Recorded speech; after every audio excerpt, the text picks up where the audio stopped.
A assistente de professor. Logo após a sua formatura, enfraquecida, reuniu-se com algumas amigas para um fim de semana de compras no shopping. Ela achou que seria bom por dois motivos.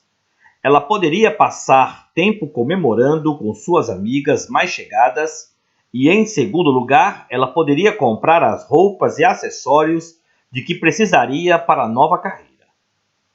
O maior desejo de enfraquecida era ser assistente de professor na escola de Endel.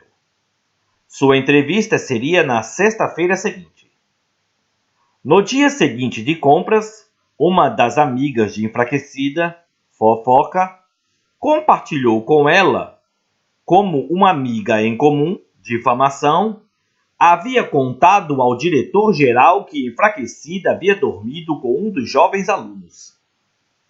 Isso poderia prejudicar gravemente suas chances de conseguir o cargo de assistente de professor. Aquela era uma mentira absurda que não continha nenhuma sombra de verdade.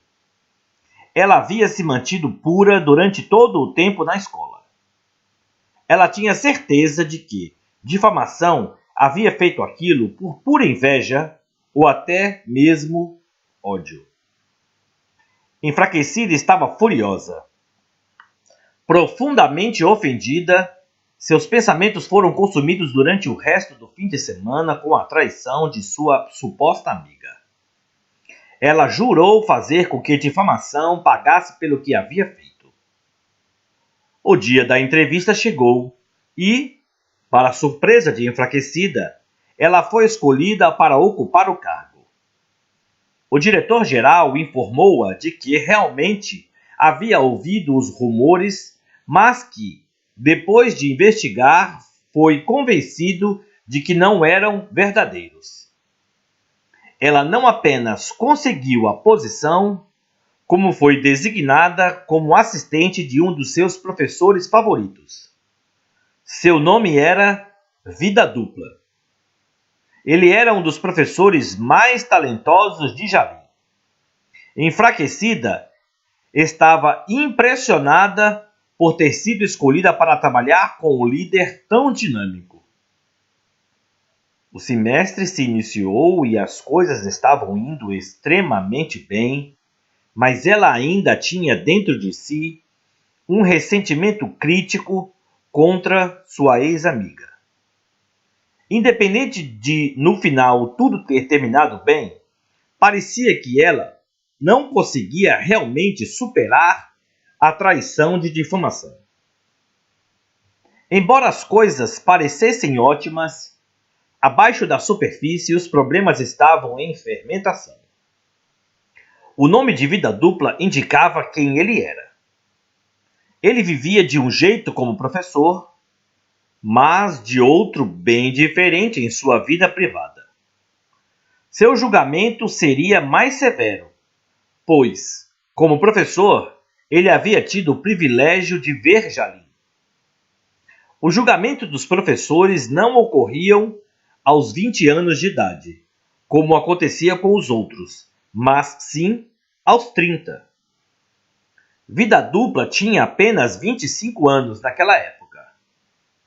Certa noite, quando enfraquecida e Vida Dupla estavam a sós, ele a assediou.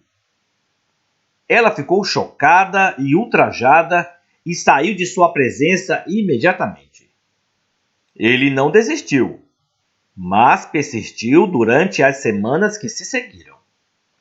Ela começou a questionar sua própria reação e a dar ouvidos às palavras persuasivas dele, por ser ele um homem tão incrível e tão culto.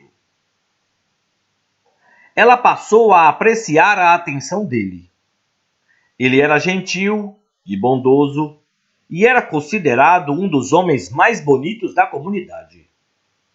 Finalmente, ela entregou sua virgindade a ele e os dois deram início a um caso apaixonado.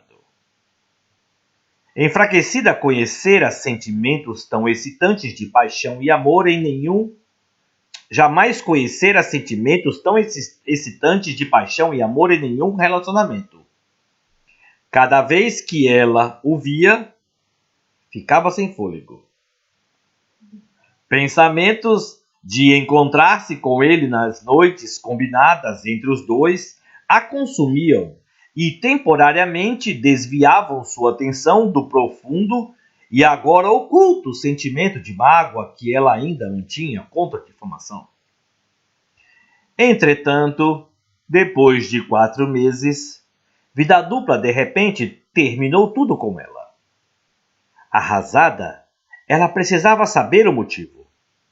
E finalmente ele disse a ela que havia ouvido de outras pessoas a história contada por difamação sobre o caso que ela havia mantido no passado com um colega. Este não era o verdadeiro motivo. Ele havia simplesmente perdido o interesse e enfraquecida.